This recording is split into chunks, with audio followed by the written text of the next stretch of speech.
Today's episode of the Bleav in Steelers show is brought to you by betonline.ag. NFL is in the offseason. Steelers just wrapped up rookie minicamp, which we're going to discuss on today's show. But there is a ton of action. There are futures. There's the NBA playoffs, NHL playoffs. And if you want to place a bet on the sports action, betonline.ag is the place to do it. Man, you know what? I've been watching a lot of NHL playoff hockey. And where I've been going to is betonline.ag. That's what I've been doing. I hope you've got some coin in your pocket, Ike, after what was a terrific sports weekend. What we want you to do, go over to betonline.ag. Use your mobile device, use your desktop computer, your laptop computer. Use our promo code Bleav. That's BLEAV to get your 50% welcome bonus on your first deposit. Again, that's BLEAV. BetOnline, where the game starts. All right, cue the music. It's time to start the show.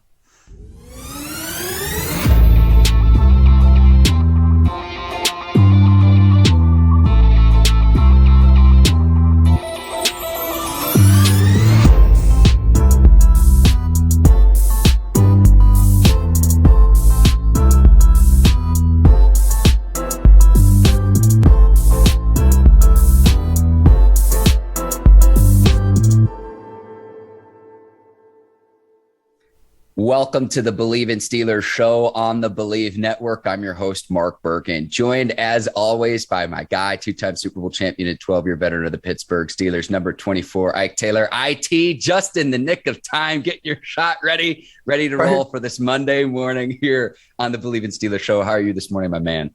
Man, I had to lower the TV. I lowered the TV and kicked all the cords out, so I had to get it right back up in the jiffy.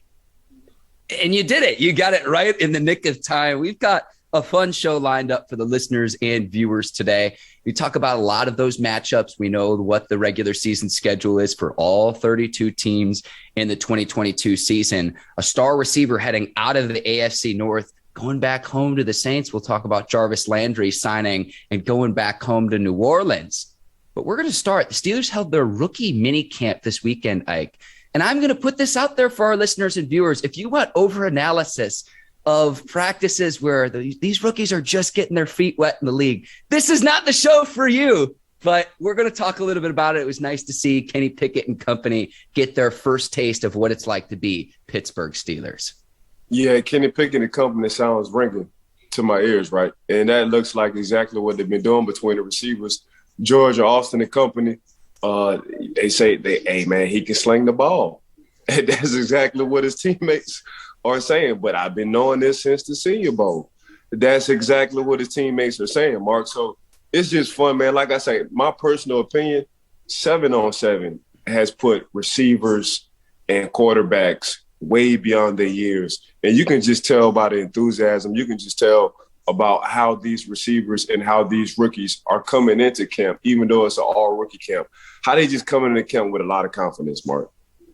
Yeah, and I like to see that Kenny Pickett, there was a report over the weekend that surfaced that he got a call from Big Ben Roethlisberger. So he's got Big Ben's blessing now, too, as he goes into his rookie season. And we're going to be talking all offseason long. Is it going to be Mitch? Is it going to be Kenny? But I like to see that he gets the blessing from Big Ben. He gets that call to continue that continuity, to continue that Steeler way. And it's just a start. Really, to me, the big takeaway from rookie minicamp is we know which number some of these players will wear as Pittsburgh Steelers. But, you know, everything that's seen, like it's crazy because we're going to get into, you know, that regular minicamp and OTAs and training camp's going to be here soon enough. But certainly exciting to see a first look of Kenny Pickett in a Steelers practice jersey.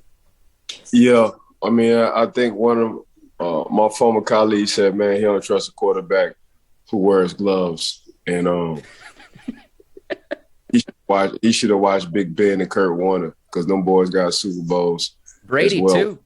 Brady, one of them, three of them about to be in the Hall of Fame. Two of them, for sure, Kurt just made the Hall of Fame a couple of years ago. We all know Seven is going to make the Hall of Fame, and we all know the GOAT definitely is going to get into the Hall of Fame. He probably get into that thing next year if he retires. So, yeah, man, but it's crazy. But I just like to talk around town. I was up there, Mark, doing Ryan Shazier Gala, just support my dog, and you know the city's excited about these young rookies. You know, I'm excited too. You know, then Come to find out, homegrown Kenny Pickett, he was right next door. So he ain't even have to change his mailbox or his area code or his zip code. Now, he will have to change his zip code because he has a lot more money than he did last year, Mark. So his zip code definitely will change. But, man, it's just a fun, exciting time. And also, just reflecting back, Mark, the head coach T come on our show and just break down where he was as far as like a coach, trying to scout and draft players, the world tour on drafting players, and also, man, just getting a guy who was right next door and having the hands-on and knowing this guy named Kenny Pickett for so long. That's one thing I wanted to ask you about on today's show, Ike, is a lot is made, particularly at the quarterback position, of the leadership ability, because there's more to the quarterback position than just having a cannon arm or being able to make plays with your legs and having athletic ability. But we could talk about the leadership that happens over time with players in the league. It's not going to happen instantly with a rookie. But the question I wanted to ask you, Ike, because you played all 12 years with the Steelers, you played all 12 years with Troy Polamalu, how important is it to establish a rapport of the players with the players in your same draft class? Oof. I mean, that's your brother. Y'all, it's like another birth. You know what I'm saying? You came, y'all from the same mom. That's how you look at it. From the same mom, now we're going to the same city. That city becomes your mom. So it's just one happened to be in the first round. I happen to be in the fourth round. And to this day, and we talking about damn near 20, 21 years later, Troy and I, we brothers. That's just because we shared the same suite. We shared the same hotel room when it came down to us being rookies. We shared the same training camp suites when it came down to us being veterans. We shared the same airplane roles when it came down to traveling. It's just you share the same thoughts. You learn each other. We talk to each other as a family. My son called him uncle. His kids called me uncle. So that's his wife calls me brother. Like that's just what it is. You just grow, and being 12 years and being successful makes it even better. And the fact that I acknowledge, this dude, how hard it is, how comfortable you have to be to come in with somebody on the same draft class, having that kind of bond and brotherhood, and tell yourself this dude is way better than me. Like when I saw TP, I said, oh yeah, this dude way better than me. He all the way different. You know what I'm saying? But you can't say that about a lot of people. But as soon as I saw TP on that field, I said, man, he's a walking Hall of Fame guy. And you just know it, Mark. But for me, man, it's the embracing of the city. When you come into the same draft class, man, that's another brother. And Troy's like my brother. Well, Troy is my brother. But that city embraced both of us. We gave that city, we came into the facility to have 4 Super Bowls. We gave that city 2. So I think Coach T said it best. Once you win Super Bowls in Pittsburgh, you're on a lifetime scholarship. That's just what it is. But having Troy as my brother in my corner, man, that's it's a reason why I do things I do. It's a reason why I feel the way I feel, because this dude genuinely cares about me. But then again, Mark, like you say, once you come into the same draft class, that person becomes your brother. And you just add the 2 Super Bowls and 12 years later onto it.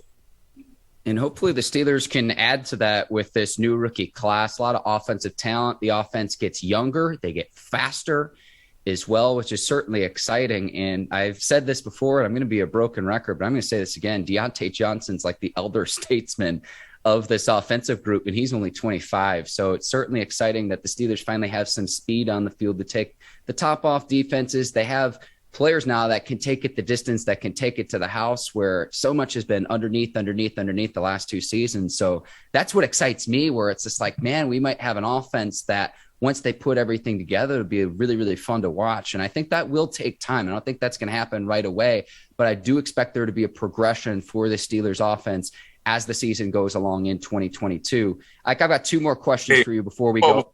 Go ahead, Ike. Questions. Mark, they got 2 lions on the outside between George and Chase. that loves to block.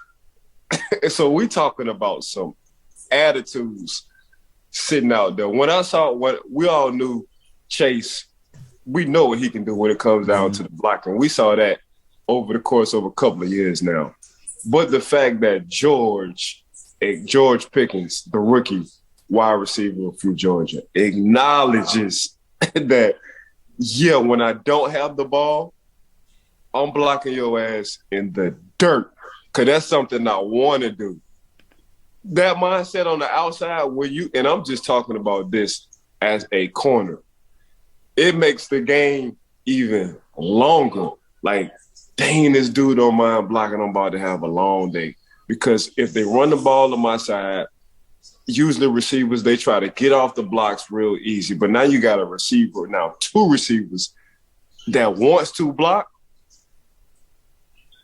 You doing stalk drills in training camp. You doing stalk drills in practice before you play the Pittsburgh Steelers. Because now these cornerback coaches already know, but they got two dogs sitting on the outside, and all they want to do is block your butt all the way into the end zone or put you in the dirt. So we got to do these stalk drills before we play this Pittsburgh wide receiver core. And that's just something that stuck out on my mind, but I just had to say. Yeah, and let me piggyback off this too, Ike. So a stalk drill is when a DB is going up against one-on-one against a receiver who's got to shed the block, get to the ball carrier, and make a tackle. Ike, I do want to ask you, did you see the clip of George Pickens absolutely kicking butt against the Georgia Tech defensive back? So you're shaking your head, yes.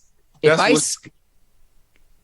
I squint my eyes, Ike, it's like, maybe he could do the same thing against the Baltimore Ravens. I don't want to see him get ejected, but I absolutely loved seeing that attitude with George Pickens. It's like, if I squint my eyes, it's like, Georgia Tech kind of looks like Baltimore.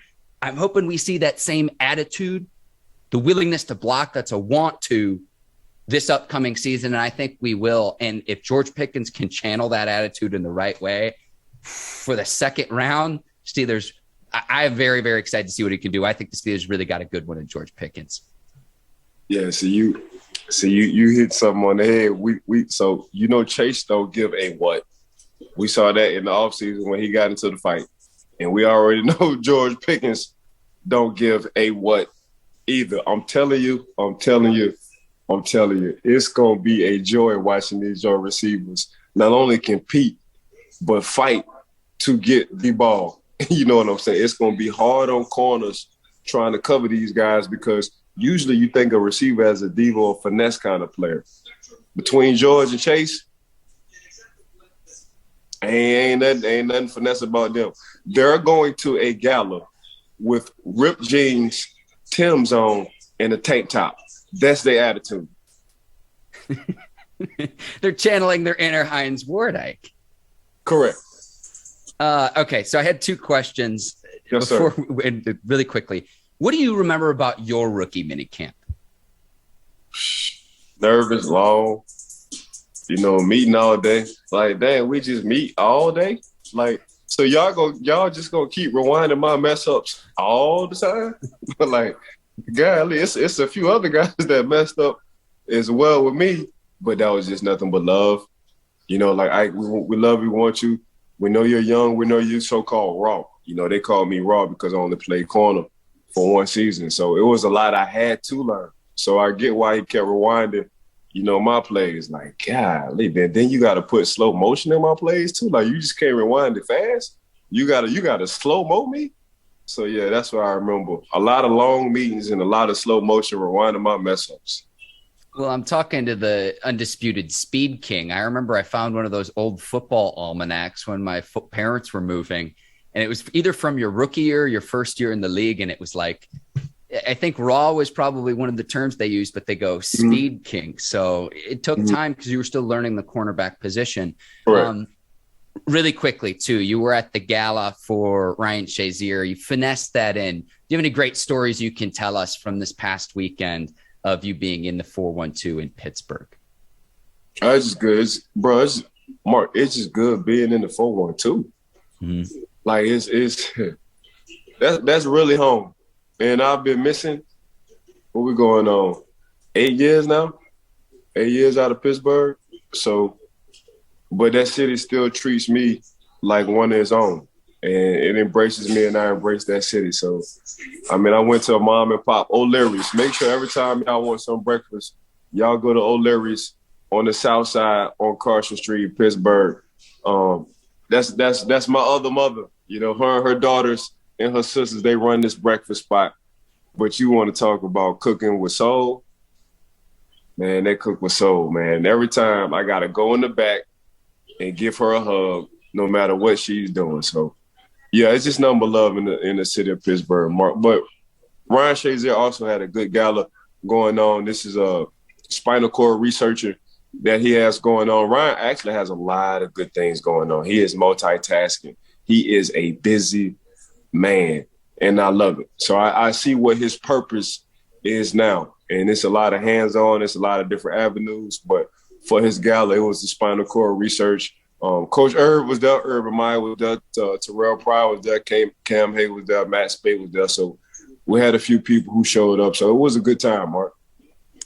I'm going to have a shameless plug to our show, too. Check out the conversation we had with Ryan Shazier about his autobiography several months back. We had both Ryan and his co-author, Larry Platt, on, and just a tremendous story. Obviously, what happened with this spinal cord injury is tragic, but I truly feel like he's one of those people just in life who has found his life's purpose to this point, and it's cool to see him continue to do his thing and to do good in the world. We need to keep moving on for our show, though, and I was very excited to see that Jarvis Landry is out of the AFC North Division. Thank you, New Orleans Saints, and Jarvis is coming home. He's going to team up with the Honey Badger, the two LSU boys, going down to play for the hometown team. I always say this about Jarvis, particularly about what he brought to the culture for that Browns organization that desperately needed a culture change. In Cleveland, OBJ was the sizzle, Jarvis was the steak. Ideally, you want both in a meal, but if I have to choose one, I'm taking the steak every single time. That to me has been Jarvis Landry. He puts up 1,000-yard seasons. He rarely gets hurt. He does get hurt, but he plays through injury. He rarely misses time. He's coming off a knee injury this past season, but I think he's going to get right for his hometown team. And again, thank you to the Saints for getting him out of the division, because now we don't have to deal with him twice a year as fans of the Pittsburgh Steelers. No, you took the words out of my mouth, and it was the availability part. Jarvis, other than last year, always been available. Even last year, he tried to play with a bum knee.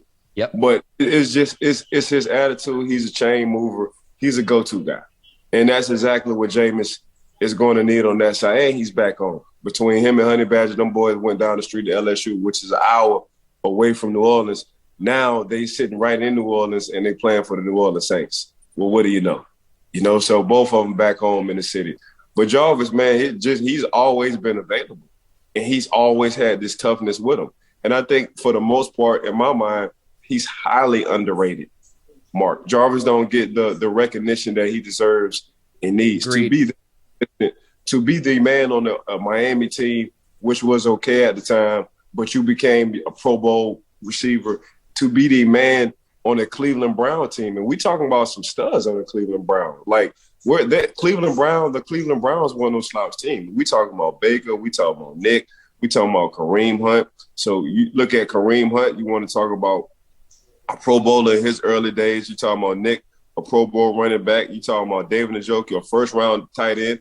You want to talk about OBJ, a first round / Pro Bowler sizzle kind of guy, what you like to say. Like they had studs. But here goes Jarvis.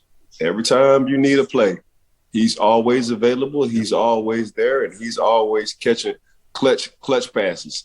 That's just what he do. So we're going to give Jarvis his flowers as he don't have to retire for us to give Jarvis his flowers. Jarvis he's a heck of a football player. He's everything you're looking. No off-season trouble, doesn't cause trouble in the locker room, sticks his head down and just does his work. That's what Jarvis Landry does. Go back and watch the clip from Hard Knocks in 2018 when he's in the receivers room. The speech, I think there are some players that know when they're mic'd up and they're going to kind of put on a little bit of a show and they're going to act not how they would act naturally. That's real with Jarvis. Like, that is real with Jarvis. And I go back to when they made the playoffs and beat the Steelers in the playoffs, won a playoff game. They hadn't been to the Cleveland Browns had not been to the postseason before that, the 2021 season, excuse me, the 2020 season.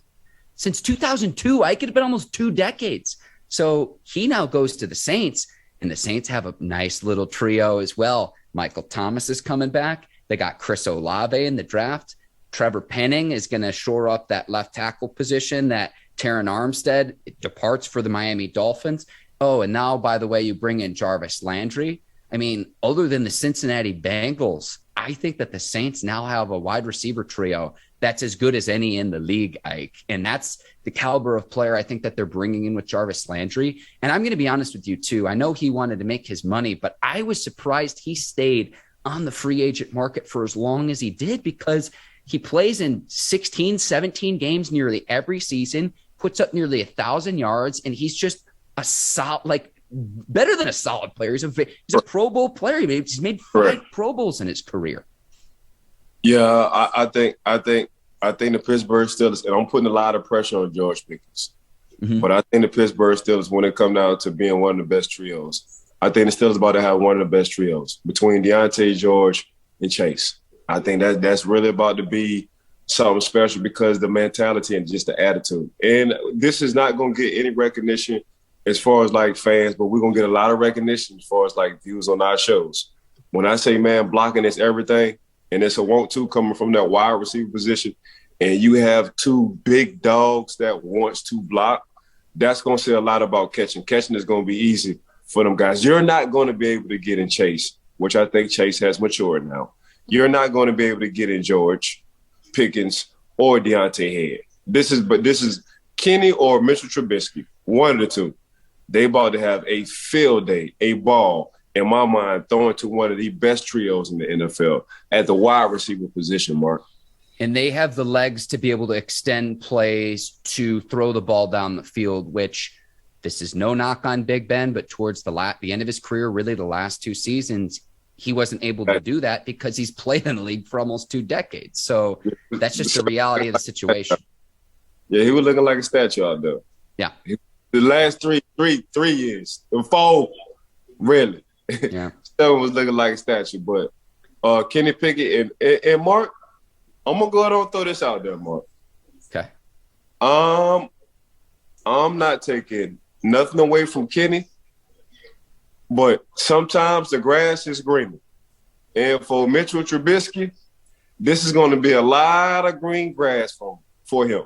He going to have a fresh start. He's going to have 4 receivers. That's some dogs. He's going to have an offensive line. He's going to have a running back stable. And he's going to have a defense. And I think people forget that Mitchell was a Pro Bowler at one point in time. So, and he's super athletic. And he still was learning too, because coming out of North Carolina, he still was a baby out that quarterback position. Started for 1 year there. Yep. He's getting a better coaching staff. I'm telling you, Mark, I'm not taking – there's nothing wrong with Kenny Pickett sitting this year. I'm just going to go ahead and lay it out like that. And I think Mitchell Trubisky is coming out with his hair on fire. I think now Mitchell has a lot of good luxury when it comes down to skill positions that he didn't have all at once. We already know his athleticism. All this is going to show. And I think for Mitchell Trubisky, the grass is greener on this side of his career. I want to see the Steelers utilize his legs, because I think that's a facet of his game that was not nearly utilized enough in Chicago, because I'm okay if he runs the ball a little bit, because God forbid he did get injured. Look, whether it's Pickett who's ready, and I would expect it to be a 1-2 competition between Pickett and Trubisky, but if it did have to go to Mason Rudolph for a game or 2, I'm actually okay with that. I think that he can be a stopgap. I don't think Rudolph's going to be a starter long-term, but I think he can manage a game or 2 if you need him to, and he's shown he can do that. So I'm excited to see that. What I want to see with Trubisky is his progression and his ability to go through progressions. That's what he struggled with. He struggled throwing the ball down the field. Can that correct itself? Can that be better if he has better talent around him, Ike? But I am really excited just because I feel like the Steelers offense, the last 2 seasons particularly, has been underneath. And it's been very predictable for us as watching. I can't even imagine what it's like for opposing defensive coordinators, because if we know what's coming as fans, if I've been scouting the team all week long and I've been watching tape, and it's like now I feel like because they have some speed on the field and they have quarterbacks that can extend plays with their legs, they can do some different things to stretch defenses that they just have not been able to do the past 2 seasons. It's just the truth. No, I agree with you 100. Yes, sir. Okay, let's go to our final segment of the show. Last week on Thursday night, the NFL released its schedule. So if you missed Ike and I's show on Friday, we went through all 17 games for the Steelers. Go check that out. We went game by game. Ike, I've got the Steelers at 10-7. You had them at 12-5. So go check that out. But I want to go through what some of the hottest tickets are this season, what some of the best matchups are. So I'm going to start the number one hottest ticket right now, the most expensive ticket, 49ers at Raiders, week 17, $603, Ike. But Allegiant Stadium in Las Vegas, it is a monstrosity. I'm sure you've seen it before. I was there just last month, and it's an old Bay Area rivalry renewed. I was actually surprised, though, that this was the most expensive ticket in the league this upcoming season. Well, you shouldn't be. It's a lot going on coming from that Bay Area. So you got a former team that left the Bay Area and went to Vegas. Mm-hmm. You got a team in San Fran that's in the Bay Area. So this is like a right over the bridge kind of deal. you know what I'm saying? So, but for me, it just depends on if Deebo Samuels is there. If Deebo was there, I really like the 49ers. If Deebo isn't there, I think the Raiders will take it. So for me, man, that matchup, it all depends on if Deebo is in a 49ers uniform or not. I was just surprised this was the most expensive ticket. Now, a couple things here. It's the first time the 2 teams have played since 2018. It's also going to be on New Year's Day. So I hope the fans that have tickets to this game make it, because I think they're going to be doing a lot of celebrating the night before, bringing in the new year, 2023. So, man, what a weekend that would be in Las Vegas. Yeah, depending on how the records are, them ticket prices might shot up. They might go up. If them boys are above 500 and they're looking like a playoff kind of team early on during the, I mean, not even early on during the season, because that's right before that's a whole new year. If them boys both looking like playoff contention teams, Mark, them tickets might be 2,000 in the bird section. I'll be watching from the blimp, Ike. That's what I'll do. All right, let me go through a few other matchups, Ike, and if there's one that sticks out, just hop in. That I'm going through the most expensive tickets, and then there's a few other matchups I like as well. Packers at Bucks could be the final time we see Aaron Rodgers and Tom Brady go head-to-head early in the season. That's in week 3. That game's going to be down at Raymond James Stadium in Tampa. You've got Cowboys and Packers in week 10, Bucks at Cowboys in week 4, and then Broncos at Seahawks. That's actually a week 1 matchup where Russell Wilson returns to his former home, the new quarterback of the Broncos, going up against his former team in the Seattle Seahawks. So those are the 5 most expensive tickets in the league this season. There are better matchups, in my opinion, though, Ike. But of those 4, was there any that stuck out to you in terms of something that I'm missing our listeners and viewers should know about? No, I think this is going to be a good one between Tom Brady and Aaron Rodgers. Yeah. You know, that's just what it is. For my personal opinion, I think this is Tom last go around. Tom just did a 10-year deal for $375. So we're talking about $37.5 million a year just to get on the tube and talk football. Mark, what the hell are we doing wrong is what I want to. You know what I'm saying? But yeah, man, that's gonna be a good one. I think this is Tom last go around. It's gonna be interesting to see what Aaron Rodgers can do without Devontae Adams, even though he does have a young stud wide receiver, and he got a pretty nice wide receiver core as well. So I think this is it. I want to see Aaron do Aaron. You know, Aaron Aaron can always get you to the playoffs. I want to see Kenny get over that hump on his own, which is, in his last 12 years, something he couldn't do. He haven't been to the Super Bowl since he beat us, and that was 2009. So really, we're talking about 13, 14 years, to be honest with you. So it's just going to be good to seeing the GOAT. But it's going to be good seeing the GOAT go against the statue. I call Tom Brady the statue because everywhere he goes, they need to put a statue up. He's not a GOAT to me. He's a statue because that guy's just that good. It's unbelievable. Here's the thing too. I was like, Fox had to do something. I certainly understand that. Like, are we sure he's going to be a good broadcaster? Like, I think he will, but anyways, listen, it is. And here's why. Okay. What's the show he has on ESPN Plus? It's like his it's his own documentary that he's produced. So it's I've seen clips of it. I haven't watched the whole thing. Yeah, but he's a good narrator, and he's starting to become what he couldn't be in New England. That's true. I do think that he has people running his social media pages, Ike. No, there is nothing, but you can just look at it. Now he's still doing his videos. Like the man, like Mark, he's still doing it. Like he just did it. Feel like he turned around. I saw him on Instagram. He turned around, was like, I think I did fumble. Talk about the tuck rule. Yeah. Like some person, he has some personality. He just couldn't do it in New England. I suppose. I am with you there. Because it's like the Patriots way, and it's just I hear what you're saying. A few more matchups. So week 4, I cannot wait for this. Chiefs at Bucks, Super Bowl rematch. Brady, Mahomes, old GOAT up against the young superstar. Patriots at Raiders as well. Bill Belichick going up against Josh McDaniel. Good matchup there. Bills Rams to kick off the season. Oh my Lord. And then Packers at Bills in week 8. Like, it seems like every week, Ike, there's at least one matchup where it's just like, well, I know I'm going to be watching the Steelers, but like, don't bother me. I'm parking my butt in front of the couch and I know what I'm going to be doing that Sunday. I can't wait.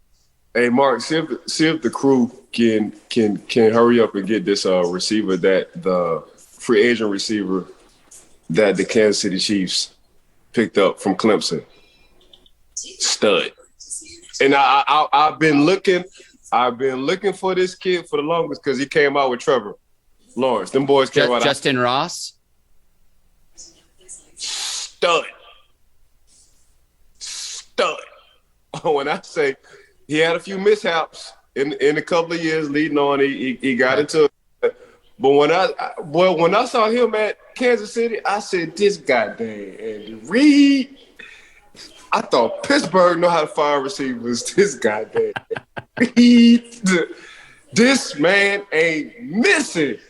When I say they lost Cheetah, but they get Sky Moore as well, who's got the second best name in the draft. But now they've got this Clemson kid, Justin Ross, too, Ike. I remember I said I thought it was going to be a first round league top 10. That kind of talent coming out of high school. He was putting up numbers as a freshman at Clemson. Stud. Yeah, freshman in 2018, ranked 5th nationally, almost 22 yards per catch. So, Mark, that's 2 first downs and a 2-piece after that. So, come on, Mark, man. Come on. Listen, the reason why I'm prolonging us right now, because we're about to wrap up the show, but when Justin Ross does anything during the season, you're going to text me. It's going to be like the third Sunday it's going to be like week 3, 2022. It's like, did we talk about Justin Ross in May? And I'm going to pull up this very same clip is what I'm going to do, Ike. Yeah. That's that. About the 4th. You're right. 3rd or 4th week. When he eyes up. And I'm going to be like, hey, Mark. And then you going to chuckle, which you always do. And what you going to do, you're going to send me the clip, then I'm going to call you. Then you're going to start laughing. Yeah, I like when you call me and I know why you're calling. like you mentioned it with George Pickens this last time with the drafts. And thank you to everyone for listening and watching our draft reaction. The feedback was tremendous. But you call me and you were like, I already knew why you're calling. And I'm just laughing on the phone. She's like, I didn't I call this like a month before it happened? Psychic Ike Taylor. And listen, I rest my case. I don't know how you do it, but we're going to be talking about this later on in the season. I guarantee it. No, you're right. I'm going to call you. You're going to be laughing. As you picking up the phone, you're going to be chuckling. And I'm like, okay. Ike, you're the absolute best. I want to thank you. I want to thank the folks over at the Bleav Network, our video producers at Brinks TV, led by John Brinkus, Courtney Vargas, Herbert Diaz, Lucy Oden, and the crew at Brinks. Thank you to you. Today's sponsor, betonline.ag. And I want to thank the listeners and the viewers of the Bleav in Steelers show. Thank you for tuning in and making us a part of your day.